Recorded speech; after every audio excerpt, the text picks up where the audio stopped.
नमस्ते मित्रों, जोहार। मैं गंगा माता खोपोली से आप सबों के बीच में आज एक नई वीडियो के साथ उपस्थित हूँ फिर से, क्योंकि मैंने पहले ही कहा हुआ था कि अब भी एक वीडियो का सीरीज चलेगा जिसमें वीडियो के 2 पार्ट आ चुके हैं। दोनों पार्ट में आप लोगों ने बहुत ज़्यादा हमें रिएक्शंस दिए हैं, प्यार दिए हैं और भी आगे के वीडियो के लिए आप लोगों ने बोला हुआ कि ये वीडियो की सीरीज आनी बंद नहीं होनी चाहिए। इसी सिलसिले में आज एक वीडियो के साथ उसकी कड़ी में उसके अगले भाग के रूप में आप लोगों के बीच पुनः उपस्थित हूँ। पिछले वीडियोज में जो कमेंट्स आए थे, लोगों के जो प्रश्न थे, ऐसे प्रश्न केवल आज से ही नहीं पूछे जा रहे हैं। मुझे एकदम एज एक्सपेक्टेड जो चीज़ था कि ऐसे ऐसे प्रश्न आने हैं और जैसा सोचा वैसे ही प्रश्न भी आ रहे, उत्तर भी उसी प्रकार से पहले भी थे। अब मैं थोड़ा और भी तरीके से और भी खोजबीन करके और भी कुछ रिसोर्सों को खंगाल के आप लोगों के बीच में आज फिर लाया हूँ। आप लोगों को बहुत सारे प्रश्नों के उत्तर मिलेंगे। जो विरोधी खेमे के जो लोग हैं उनको भी आज कुछ नवीन जानकारियाँ मिलेगी। बने रहिएगा। वीडियो फिर आज कितनी लंबी होगी मैं ये कह नहीं सकता हूँ। वीडियोज में आए कमेंट एकदम नॉर्मल से हैं और ऐसे कमेंट्स और ऐसे प्रश्न यूट्यूब ही नहीं, फेसबुक और ट्विटर में कुछ ज़्यादा ही घमासान छिड़ा रहता है। ऐसे प्रश्न केवल आज से ही नहीं, जबकि वह इस मुद्दे पे ज़्यादा जो गहमा गहमी चर्चा होती थी, चूँकि पहले पेपर का ज़माना था, प्रिंट मीडिया का ज़माना था, इलेक्ट्रॉनिक मीडिया का आया, और अब चूँकि सोशल मीडिया का ज़माना है तो सोशल प्लेटफॉर्म पे वे ऑफ एक्सप्रेशन का जो दायरा है वो बहुत ज़्यादा बढ़ चुका है। ऐसे प्रश्न मैं जब से देख रहा हूँ 16-17 से लेके अभी तक वही रिपीटेड क्वेश्चंस पूछे जाते हैं। ये क्यों नहीं करते, ये करना पड़ेगा, ये होता है आप लोगों में, ये नहीं होता है, आप लोग कैसे आदिवासी बन जाएंगे, कैसे ट्राइबल की अर्हता को पूरा करेंगे। तो ऐसे बेतुके सवाल और बेसलेस सवाल, आधारहीन सवाल पूछे जाते हम लोगों से। मैं अब चाहूँगा कि उन्हीं आधारहीनों सवालों को लेके जितना ज़्यादा ये लोग हाय तौबा मचाते हैं, उन्हीं चीज़ों को मैं आज यहाँ पूरे प्रमाण के साथ में और एक पूरे भारत के सिनारियों में आप लोगों के बीच में इसको रखूँगा। आगे देखते जाइए इनके प्रश्न का लेवल क्या क्या होता है। ऐसा नहीं मैं डिप्लोमेटिक जवाब देने वाला नहीं हूँ। जितने भी जवाब हैं उसके रेफरेंस के तौर पे सरकारी वेबसाइट्स हैं, कि ऐसा नहीं कि कोई आदमी ने लिख दिया और हमने उसको कोट कर रहा है। स्टेट्स के और विशेषकर केंद्र के जो राष्ट्रीय अनुसूचित जनजाति आयोग का जो लेटर है, उनके जो अपने डॉक्यूमेंट्स है उन्हीं को मैं रेफ़र करूँगा, एकदम ऑफिशियल। आप उनको कंपेयर करिएगा, फिर अपनी बातों को बोलने के पहले सोचिएगा ज़रूर। सबसे पहला जो ये लोग बात उठाता है कि आदिवासी पैदा किया नहीं जा सकता, ये पैदाइशी होते हैं। ये कुड़बी के रेफरेंस से बोलते हैं कि ये आदिवासी बनना चाहते हैं, इसलिए ऐसे ऐसे हथगंडे कर रहे हैं, मनगढ़ंत कहानियाँ बना रहे हैं। पता नहीं ऐसे लगा कि और भी कुछ अच्छे से एकदम जो मन को झंकृत कर देते हैं, ऐसे शब्द बाणों का प्रयोग किया जाता है। तो इनका कहना है कि आदिवासी पैदा किया नहीं जा सकता, आदिवासी पैदाइशी होते हैं। चलिए मैं आपके सामने राष्ट्रीय अनुसूचित जनजाति आयोग के द्वारा अधोहस्ताक्षरित जो लेटर है, उस वक़्त के 2017 में जो राष्ट्रीय जनजाति अनुसूचित आयोग के जो अध्यक्ष थे नंद कुमार साय, उन्होंने वो पूरा ब्यौरा लिखा हुआ है और 17 की ही है, ज़्यादा दिन पहले का नहीं है, 5 साल पहले की बात है। और 5 साल से पहले से कुड़वी लोग का जो आप सुन पा रहे हैं सोशल मीडिया के माध्यम से, कुछ आप लोगों के बीच में ज़्यादा पहुंच रही है ऐसे वीडियोस और रिएक्शंस पढ़ने सुनने को मिल रहे हैं।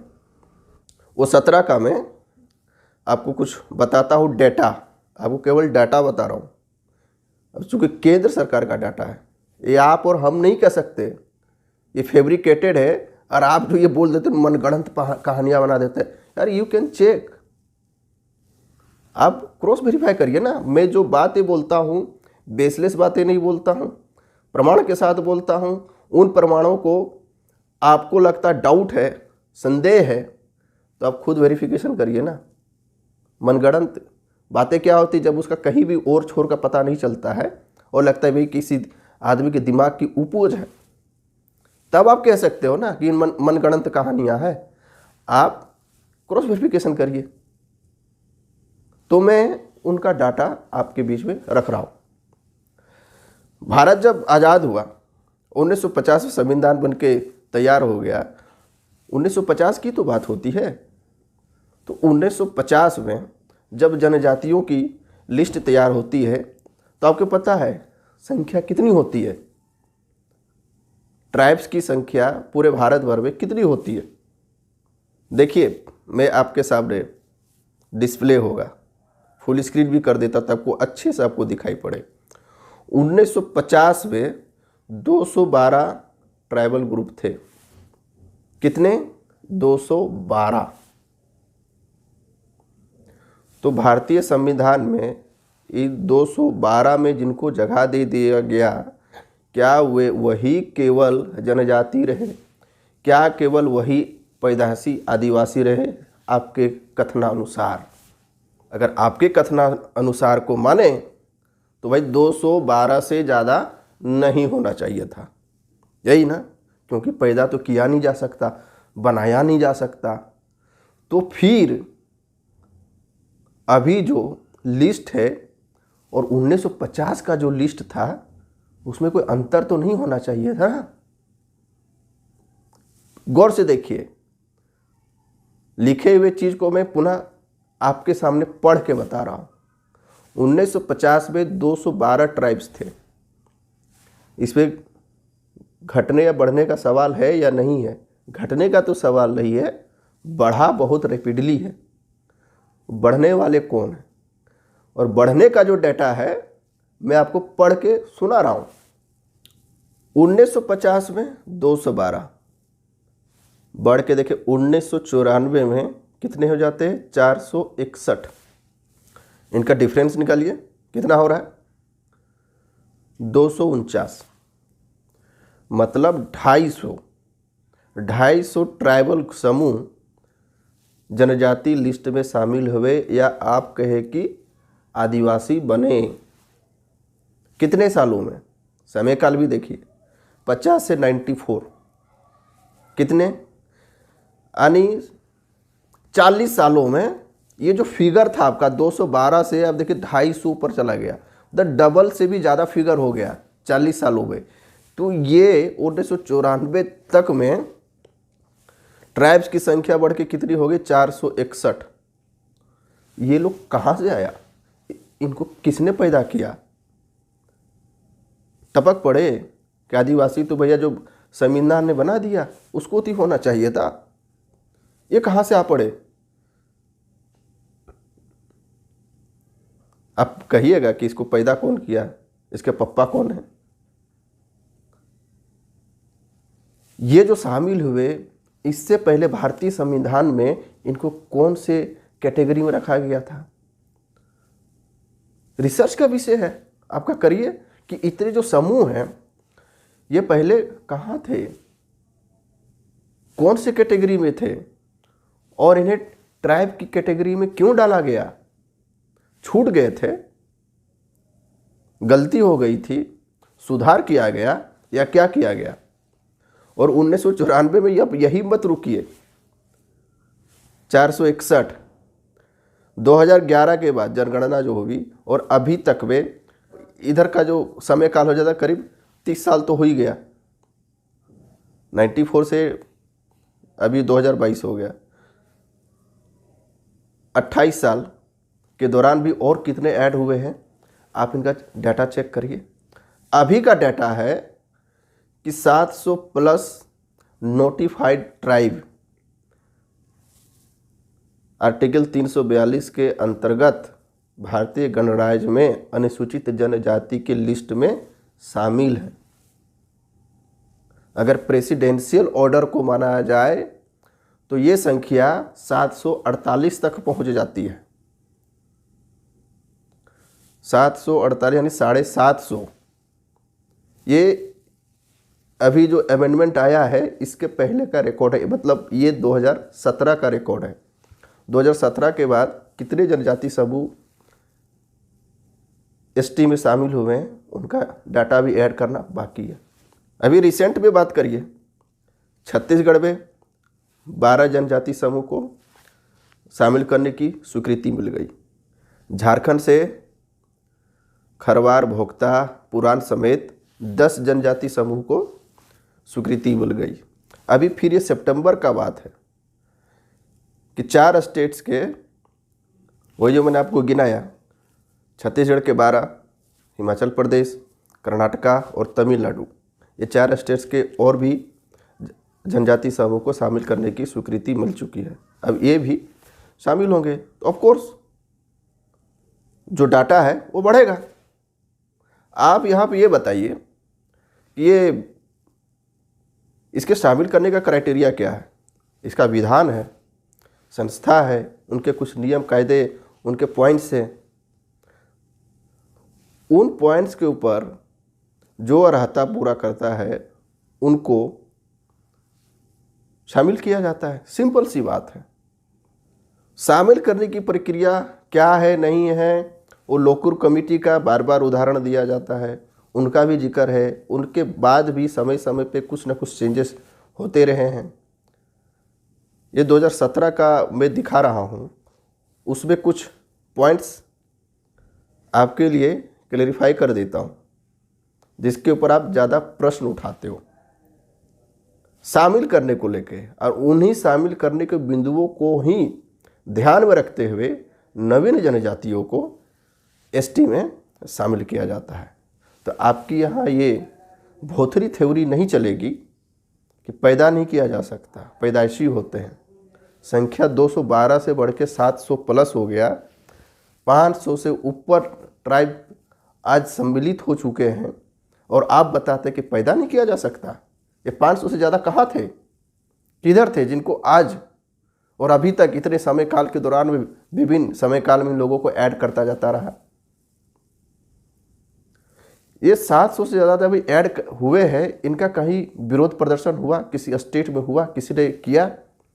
लेकिन जब कुर्मी कर रहा है अपने आधार के साथ में और राष्ट्रीय अनुसूचित जनजाति आयोग के बिंदुओं के आधार पे, उनके ट्रेड्स के आधार पे अपनी बात रख रहे हैं, तो संबंधित संस्थाओं को काम करने दीजिए। आप इसमें अड़ंगा क्यों लग रहा है? आप ये क्या ऑथराइज्ड पर्सन है, ऑथराइज्ड अथॉरिटी हैं, संस्था है जो आप सवाल कर रहे हैं? और जब सवाल कर रहे हैं तो क्या आप राष्ट्रीय अनुसूचित जनजाति आयोग के अधिकारियों से बहुत ऊंचे उठ चुके हैं? आपके इसी छोटे छोटे चीज़ों को लेके मैं आपके बीच में पॉइंट्स को क्लियर करना ही चाहता हूं। जो शामिल करने के ट्रेड्स है, मैं उसको जो हाईलाइट किया हूं, आप जरा उनको देखिए। सारे चीज़ आप यहाँ देख पा रहे होंगे, लेकिन मैंने जिसको मैं मार्क किया हूं उसको जरा पढ़ के सुना देता हूं। Autonomous religious beliefs and practices where the traditional magico religious functionaries are from the community, दो, ये वाला गौर करिए, दो practicing Hindu way of life would not be a bar। इस पर क्या कहा जा रहा है कि ट्रेडिशनल बिलीफ्स यानी कि परंपरागत आपके रिलीजियस बिलीफ होने चाहिए जो पीढ़ियों से चले आ रहे हैं। लास्ट में क्या ऐड किया हुआ है कि अगर आप हिंदू प्रैक्टिसिंग वे में भी जीते हैं तो ये आपके जनजाति के शामिल होने के अर्हता में कोई बार नहीं है, कोई बैरियर नहीं है, कोई अवरोध नहीं है, कोई बाधा नहीं है। आप इस पॉइंट्स को चैलेंज करिए राष्ट्रीय अनुसूचित जनजाति आयोग में कि इस चीज़ को क्यों ऐड किया गया है। इसी चीज़ को लेके आप लोग ज़्यादा उछल कूद करते हैं ना कि कुड़ू भी लोग हिंदू बिलीफ्स को मानता है। और मैं केवल यहीं अभी नहीं रुकूंगा, अब ब्राह्मण पुरोहित ये वो क्या क्या चीज़ का उदाहरण दे देते हो। मैं सारे पॉइंट्स आपको जिन जिन बिंदुओं पर आप बात करते हो वो कर्मानुसार आपको मैं जवाब दे रहा हूँ पूरे एविडेंस और प्रूफ के साथ। आप इनको झूठला के बतला दीजिए। अगर आपको लग रहा है कि ये स्क्रीनशॉट मैंने क्रॉप करके दिया हुआ है तो इसी का जो दूसरे पार्ट्स है आप उनको देखिए, नंद कुमार साय का, और ये राष्ट्रीय अनुसूचित जनजाति आयोग का है या नहीं है। आप कीवर्ड सर्च करिए, आपको वेबसाइट से ये सारे डाटा मिल जाएंगे। अभी मैं 2 दिन पहले झारखंड के बड़े सामान्य है, बड़े भाई समान है हमारे रतन कुमार महतो जी, उसका कोई तो एक ट्राइबल टीवी करके है इंटरव्यू में देख रहा था।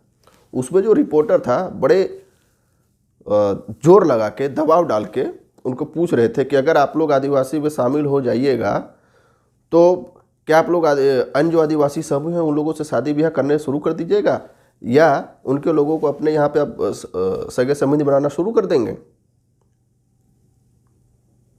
ये चीज़ भाई बड़े हमें हास्यास्पद लगती है। कहाँ से पढ़ के आते हैं आप लोग? ये बुद्ध के बहुत अनुगामी है कि आप लोग? तो बुद्धत्व को प्राप्त हो जाते हैं आप लोग, एक विशिष्ट प्रकार के ज्ञान की बारिश होती है, आप सराबोर हो जाते हैं कि भैया अगर आदिवासी में शामिल हो तो वो आदिवासी समूह से शादी करना पड़ेगा। ये किसी यार उनके जो राष्ट्रीय अनुसूचित जनजाति आयोग के जितने ट्रेड्स हैं उसके पॉइंट से भी कहीं लिखा हुआ है क्या ये होना चाहिए या नहीं होना चाहिए? एकदम मैंडेटरी है ये।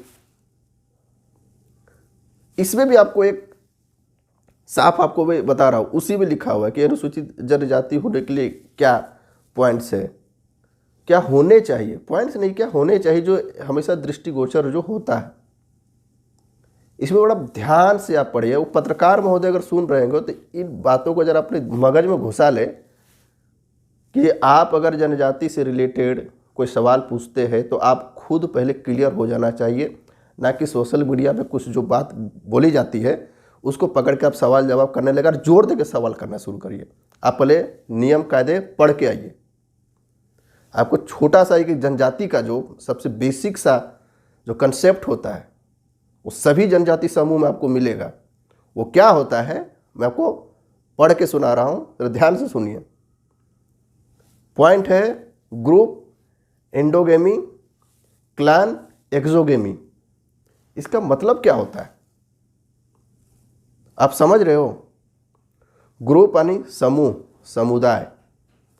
इंडोगेमी मतलब अपने समूह के अंदर ही शादी करना। क्लैन, एक्सोगेमी मतलब अपने क्लैन के बाहर। क्लैन मतलब क्या? वंश, गोत्र, गोष्ठी, मुंडारी में किल्ली, संथाली में परिश, कि अपने गोत्र के यानी सगोत्रीय विवाह वर्जित होना चाहिए। ये सभी जनजाति समूह में पाया जाता है और सभी जनजाति समूह के अपने नियम कायदे होते हैं, अपने प्रथागत नियम तय किए होते हैं। आप किसी के साथ कंपेयर नहीं कर सकते कि मुंडा में ये होता है, उरा में ये होता है, हो में ये होता है, खड़िया में ये होता है। अरे सबके बिलीफ्स अलग हैं, तभी तो अलग हैं। हम अपने कुड़मी समुदाय का जो हमारा ग्रुप है, समुदाय है, मैं उस एंडोगेमी को मैं मानता हूं और हम सभी को दृष्टिगोचर होता है। मैं केटीआर हूं, मैं किसी दूसरे केटीआर से शादी नहीं कर सकता। इसका मतलब क्या हुआ? क्लैन एक्सोगेमी का हम पालन कर रहे हैं। क्लैन इंडोगेमी नहीं होता है कि हम सगोत्री विवाह करें। हम कुड़मी में ही शादी करेंगे, लेकिन किससे? जो हमारे अन्य 80 जो गोष्ठी है उनमें करेंगे। तो हम क्या होगा? ग्रुप एंडोगेमी मतलब अपने समूह के अंदर ही, यानी आप समझ लीजिए कि आप इस सिंपल चीज़ समझ लीजिए। एंडोगेमी का मतलब ग्रुप एंडोगेमी, हम अपने अंदर शादी करेंगे। जो हमारा कुड़मी का जो एक पूरा सर्कल है उसके बाहर नहीं जा सकते। और क्लैन एक्सोगेमी मतलब हम अपने गोत्र में शादी नहीं कर सकते। हमें कुड़मी के अंदर, पूरा ग्रुप के अंदर जो 80 अन्य गोत्र हैं गोष्ठी हैं उनमें शादी कर सकते हैं। तो ये बेसिक ट्रेट्स है, हम इस चीज़ को स्ट्रिक्टली फॉलो करते हैं। अगर इसके बाहर कोई जाता है उसके लिए दंड निर्धारित भी है। अब हमारे कुर्मी काबू में जाइए कि दूसरे जाति वर्ग से शामिल करने पे संपत्ति पे क्या अधिकार होता है, उनका सामाजिक तौर पे स्थिति क्या होती है, एक्सेप्टेंसेंस क्या है। क्या आप में अन्य जनजातियों में ये सब दिखाई नहीं देता है? पता करिए। आप ये थोपने वाले कौन होते हैं कि भाई हम हो जाएगा तो ये शादी करना ही पड़ेगा? हमारे अपने नियम हैं, हमारे अपने ट्रेड्स हैं, हम इसको फॉलो करेंगे, इसके लिए स्वतंत्र है। और इस स्वतंत्रता को जितने भी संविधान के सेफगार्ड्स हैं वो हमें सेफगार्ड प्रदान करते हैं। ये बेसलेस बातें आप ना करें, ऐसी बेहुदा सवालें बिल्कुल शोभा नहीं देती। आप बेसिक चीज़ पहले पढ़ के आइए। तीसरा चीज़ जो ये लोग बहुत ज़्यादा बोलते हैं वो क्या बोलते हैं, आदिवासी में आना है तो गाय और सूअर खाना पड़ेगा। ये भी बड़ा क्या, किस टाइप का, किस जगह पे, किस माहौल में लोग रहते हैं और क्या पढ़ते हैं? कौन इसके मगज में इन बातों को ठूसा जाता है कि भाई आप गाय और सूअर खाओगे तो ये खान पान के मामले में आदिवासी को डिफाइन किया जा सकता है। बड़े आश्चर्यजनक की बात है। जो आदिवासी समुदाय में रहते हैं उसका सबसे बड़ा जो ट्रेट होता है वो होता है आपका टोटेम। आप टोटेमिस्टिक हो या नहीं हो, आपकी जो गोष्ठी है, गोत्र है, वो पशु पक्षी या प्राकृतिक चीज़ों से संबंधित है या नहीं है।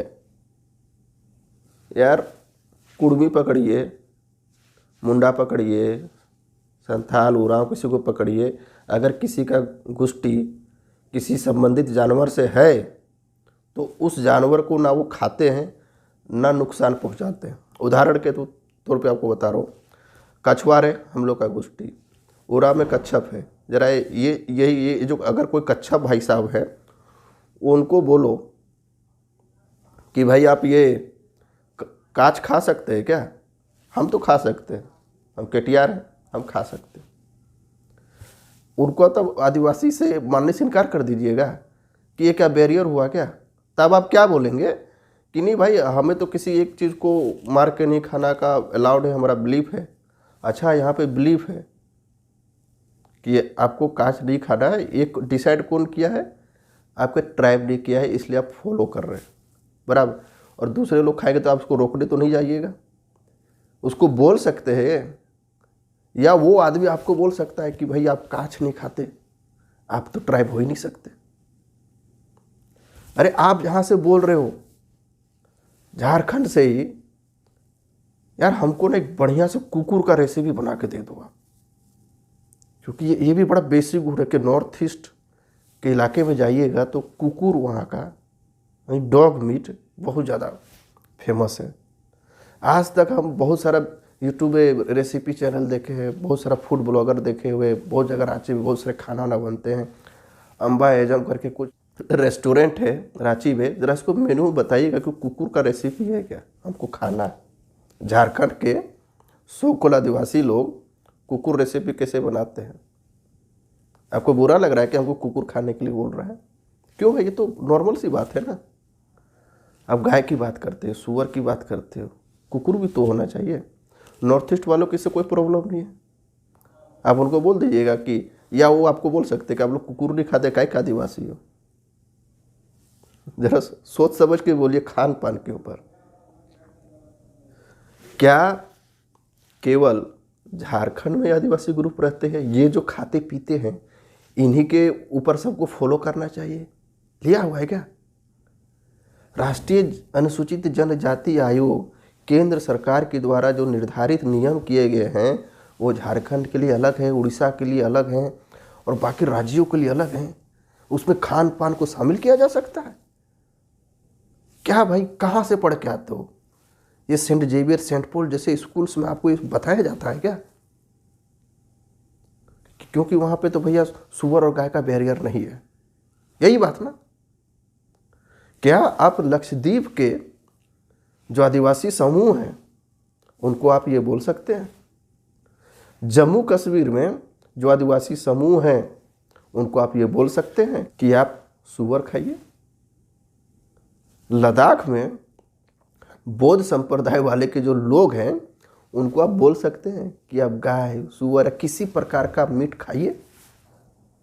सवाल उठा सकते हैं, सवाल आपसे। अब लक्षद्वीप में जाके बोलिए ना कि सुअर खाना, वैसा तो आदिवासी है नहीं, समुंदर में फेंक के मार देंगे। अरे हम आपको समुंदर नहीं भेज रहे हैं। झारखंड में आप देखिए ना, आप जो ये टाना भगत लोग हैं उनको आप लहसुन खिला के दिखा दीजिए तो फिर देखिए आपको क्या रिएक्शन मिलता है। बोल सकते हो, क्योंकि टाना भगत जिस जनजाति समूह से संबंध रखते हैं वही जनजाति समूह के लोग उल्टे पुल्टे प्रश्न पूछते हैं या ऐसे उठाते हैं। अरे पहले आप खुद के घर पे देखो, Saint Xavier, Saint Paul, Saint Mary, ऐसे पता नहीं यूरोपियन कंट्री के जैसे स्कूल खोल कर रखते हैं और ऐसी आपके माइंड में चीज़ें भरी जाती है कि इसके लिए खाना चाहिए, उसके लिए वो ना खाना चाहिए। सुअर की बात करेंगे तो फिर पंजाब के लोगों को सब आदिवासी घोषित कर दो भाई।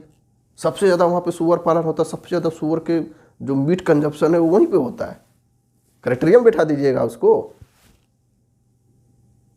झारखंड में फिर बात करेंगे, संथाल परगना चले जाइए, सफाहोड़ लोगों को, सफाहोड़ लोगों को ज़रा ये देखिए, उनकी फ़ोटो है। और आपको पता नहीं, शायद आपको पहली बार इनका नाम पता चल रहा होगा कि संथाल में एक जो समूह है सफाहोड़ का, बोले तो पवित्र होड़ माने मनुष्य, पवित्र मनुष्य। सफाहोड़ को आप जाके बोलिए कि मीट खाना है भाई साहब आपको। जनेऊ की बात करता है, ज़रा जनेऊ का भी देखिए। टाना भगत में वो चीज़ आपको दृष्टिगोचर होगा। खान पान की बात कहाँ से आ जाती है भाई साहब आपकी? बेसलेस बात कहाँ से, क्या कहाँ से सीखते हैं आप लोग ये सब ऐसे बेसलेस बातें, आधारहीन बातें, लोगों को गुमराह करने के लिए? तुम्हारे लिए एक टास्क है, कुकुर का रेसिपी किसी भी यूट्यूब चैनल पर आपको चाहिए, झारखंड के आदिवासी द्वारा सो कॉल्ड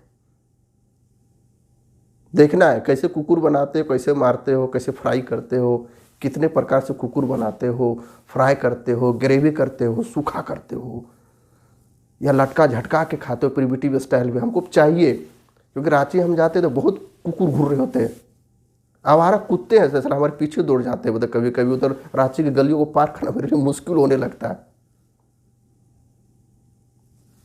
दिखना मांगता है। ये चटनी उटनी का बात मत करिए, ऐसा ऐसा खाना था, हमको कुकुर का चाहिए। आप सब खा सकते हो, कुकुर का रेसिपी चाहिए हमको। जब चाइना के लोग सूप बना के खा सकते हैं, नॉर्थ ईस्ट के लोग खा सकते हैं, तुम क्यों नहीं खा सकते? आखिर खाया तो जाता है ना भाई साहब, बनाना है।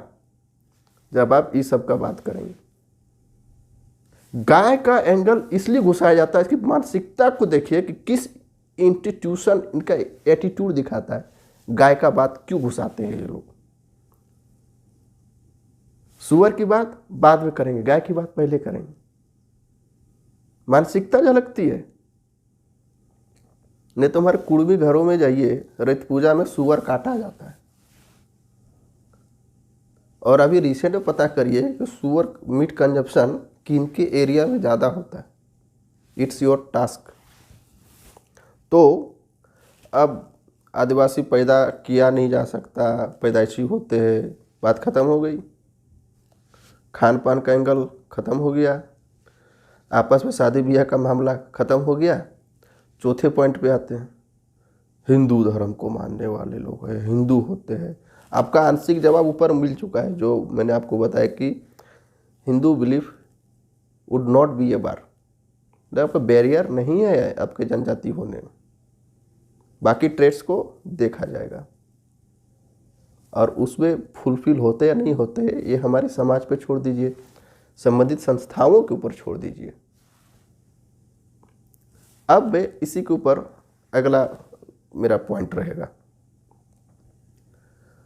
अभी जो झारखंड में शामिल किए गए जो ग्रुप है, मसलन पुरान, तमड़िया, भोक्ता, पटबंदी, दौलतबंदी, खेरी, माझिया, गंझू, ये समेत 10 नाम है। आप चेक कर सकते हैं, न्यूज़ की बात है, रिसेंट की बात है। इनके जो रिपोर्ट राष्ट्रीय अनुसूचित जनजाति आयोग में गए थे, इसको आपको पता है? जरा चेक करिए। मैं कुछ पॉइंट्स, ये भी को फर्जी नहीं बोलेगा कोई। उस वक़्त आपके रामेश्वर उरांव जी अध्यक्ष थे राष्ट्रीय अनुसूचित जनजाति आयोग के। रिपोर्ट वही है। इसमें खरवार का मैं रिपोर्ट आपको पढ़ के सुना रहा हूँ जरा, और आपके डिस्प्ले भी हो रहा है, जरा देखिए। धार्मिक स्थिति। खरवार जाति की सभी उपजातियां मुख्य रूप से हिंदू धर्मावलंबी है।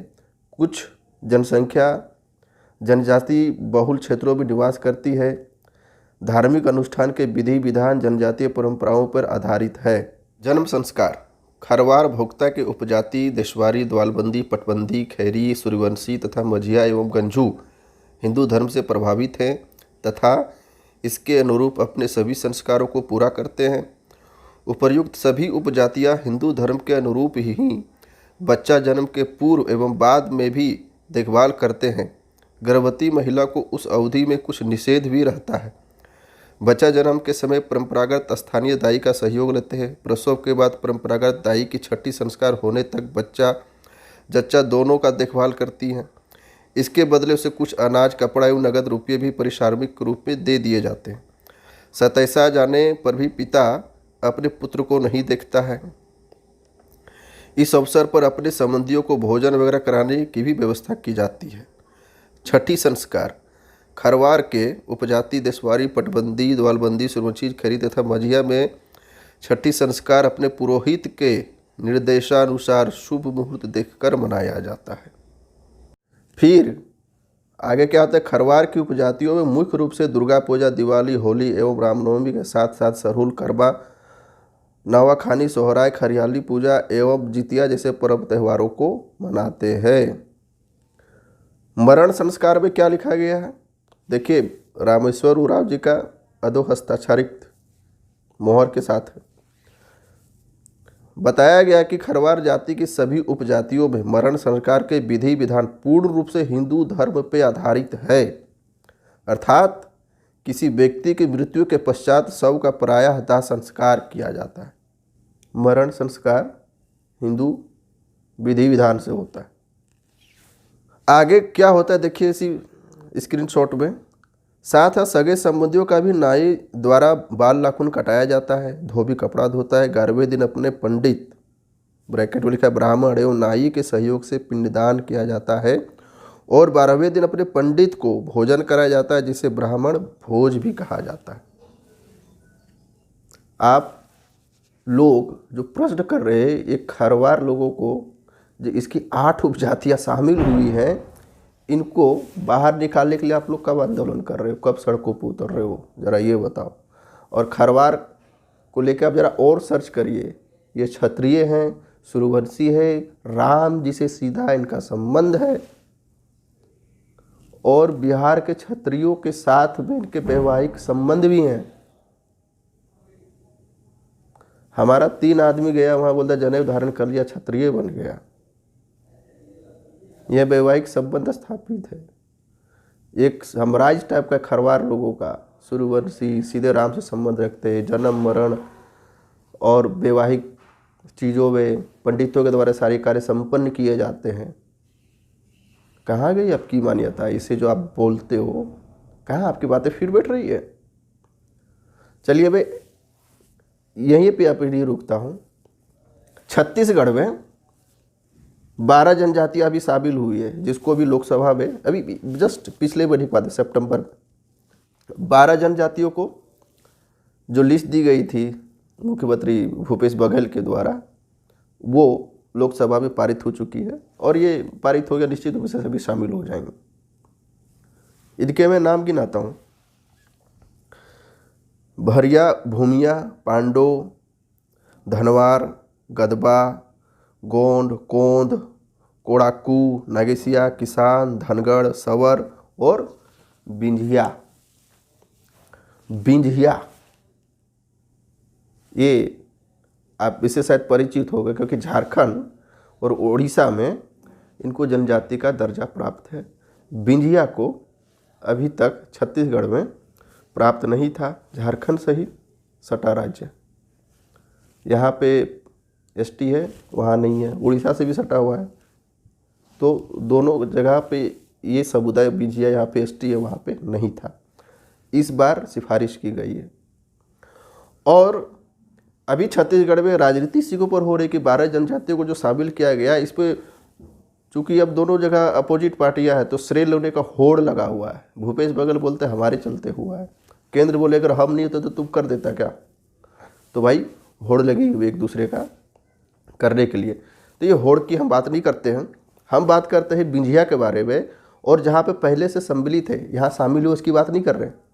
जो पहले जहाँ से सम्मिलित है यानी उड़ीसा का, तो उड़ीसा गवर्नमेंट के साइड से ही उनका इनके ऊपर जो स्टडी हुआ है, आपको उसके कुछ स्क्रीनशॉट दिखाता हूँ और उसके बारे में क्या लिखा गया है वो मैं आपको, आप स्क्रीन पे देख पा रहे होंगे, मैं उसको पढ़ के सुनाता हूँ।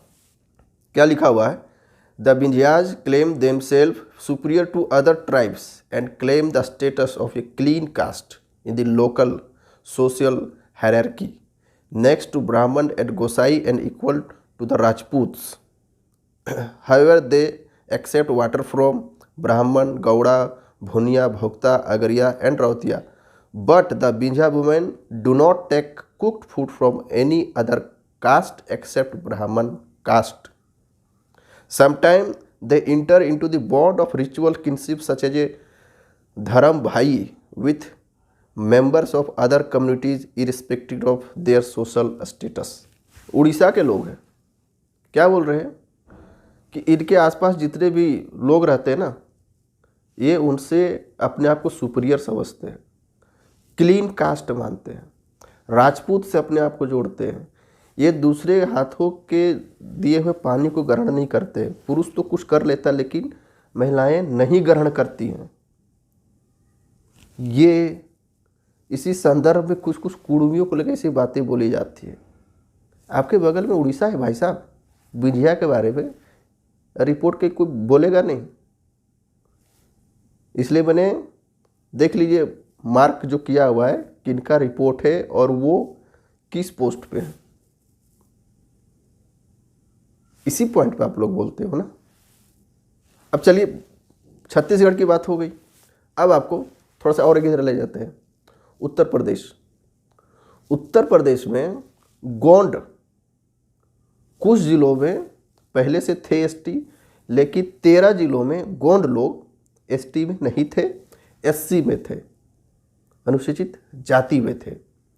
इन 13 जिलों में गोंड समेत गोंड के जो 5 उपजाति हैं, 5 उपजाति का नाम सुनिए: धुरिया, नायक, ओझा, पठारी, राजगोंड।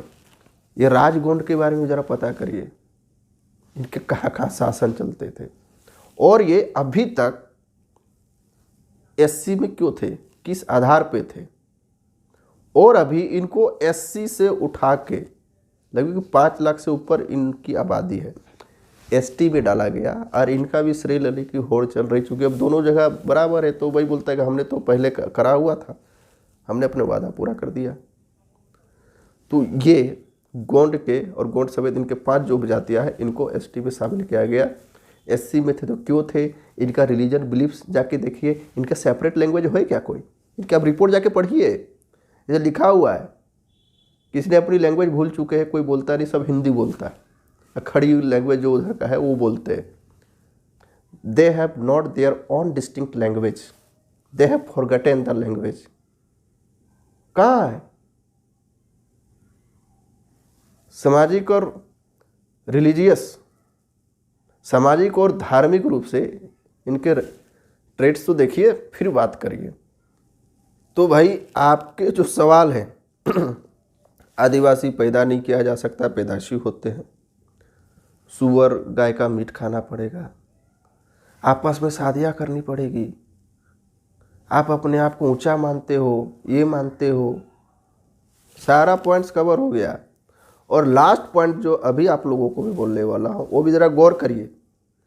ट्राइब पैदा नहीं किया जा सकता। आपको पता है इस देश में डी नोटिफाइड ट्राइब कितने हैं? और उनको डी नोटिफाइड यानी DNT ST का पूरा आप लोग जमूरा लगा के रखते हैं। DNT denotified tribe, SNT semi nomadic tribe, NT nomadic tribe. इन लोगों का समूह और इसकी संख्या कितनी है भारत में आप लोगों को पता है? आप लोगों के लिए आज के लिए टास्क रहा कि DNT SNT और NT इनके बारे में आप पता करिए। और जो सो कॉल्ड ST हैं वो PT यानी प्रिमिटिव ट्राइब के ऊपर या उनके लिए आप लोग क्या कर रहे हो, उनके लिए आप क्या छोड़ रहे हो। और आपका जो कैटेगराइजेशन संविधान के द्वारा किया गया है ST के रूप में, उनमें ये DNT SNT और NT कहाँ फिट बैठते हैं? रिसेंट के ही सभी बातें हैं, आप इनके बारे में पता करिए। इनकी आबादी 10 करोड़ से इनकी आबादी ज़्यादा है और ये अभी तक भी भारतीय संविधान के अनुसार इनको कायदे से कोई सुविधा नहीं मिली हुई है। ये आपके जैसे विलेज सेटलमेंट नहीं कर पाए हैं, अभी तक कहीं एक जगह ठहर नहीं पाए हैं, आपके जैसा किसी इंस्टीट्यूशन में जाके बढ़ चढ़ के हिस्सा नहीं ले रहे, अभी भी वो लोग दूर हैं। अगर आगे बात बढ़ती है तो ये लोग अंग्रेज़ के ज़माने पे क्रिमिनल ट्राइब्स थे और इन क्रिमिनल ट्राइब्स को 31 अगस्त 1952 को इनके ऊपर क्रिमिनल का तमगा हटा के इनके बारे में क्या बोला जाता था कि पैदाइशी क्रिमिनल होते हैं। इतने बड़े दाग धब्बे के साथ वे जन्म लेते थे कि हम पैदा हुए अपराधी हुए, क्रिमिनल ट्राइब्स एक्ट उसके ऊपर लग जाता था। उनको आज़ाद भारत में भी कब बोला गया? 47 में आज़ाद हुआ, लेकिन 31 अगस्त 1950 को डी नोटिफाइड ट्राइब करके इनका नाम दिया गया और हैबिचुअल ऑफेंडर एक्ट किया गया, लाया गया एक बिल। लेकिन आज तक इनको ST SC OBC इनके अंतर्गत इनको प्लेसिंग नहीं किया जा सका है। तो सही मायनों में अगर भारत की भला चाहते, भारत की जन की भला चाहते हैं तो आप वो करिए। अगर आपका विरोध ऐसा है तो आप इनके बारे में भी सोचिए, और इनके बारे में सरकार बहुत सोच रही है और आगे चल के बहुत कुछ परेशानियां आने वाली हैं। तो जो सो कॉल्ड आदिवासी हितैषी है उनका DNT SNT और NT के बारे में क्या ख्याल है? किन्हें अधिकार मिलना चाहिए, किन्हें सुविधाएं मिलनी चाहिए, कौन इसके लिए हकदार है? आप 75 सालों से ले रहे हैं, हम नहीं ले रहे हैं। हमें तो जिस कैटेगरी में रखा गया उसको पता नहीं चलता कि भैया हमको दिया क्या जा रहा है। That's not the issue. आज मुझे जो कवर किया गया था ये मैं किसी अन्य वीडियो में भी आप लोगों के बीच में आ जाऊंगा। लेकिन आप जो ये फालतू आलतू की जो बातें करते हो, शादी ब्याह की, खाने पीने की, और ये जो सब चीज़ें बोलते हैं कि हिंदू धर्म ये धर्म, मैंने आपको सारी चीज़ बता दिया है। आप क्रॉस वेरिफिकेशन करिए और ये चीज़ों को एकदम निष्पक्ष और बिना बायस्ड हुए चीज़ों को विश्लेषण करिए। अगले आपके कमेंट के आधार पर ही आपको जवाब मिलेगा। और बहुत सारे कमेंट्स हैं जिनके ऊपर वीडियो में बना सको, जो देखिए अब वीडियो का जो सिरा है बहुत लंबा हो चुका है। अब इस वीडियो में कमेंट के आधार पे और जाके जगह पे जहाँ पे डिस्कशन वगैरह करता हूँ उनके आधार पे फिर प्रूफ के साथ में नई वीडियो के साथ में आऊँगा। तब तक के लिए नमस्कार, जोहार, जय हिंद, जय झारखंड।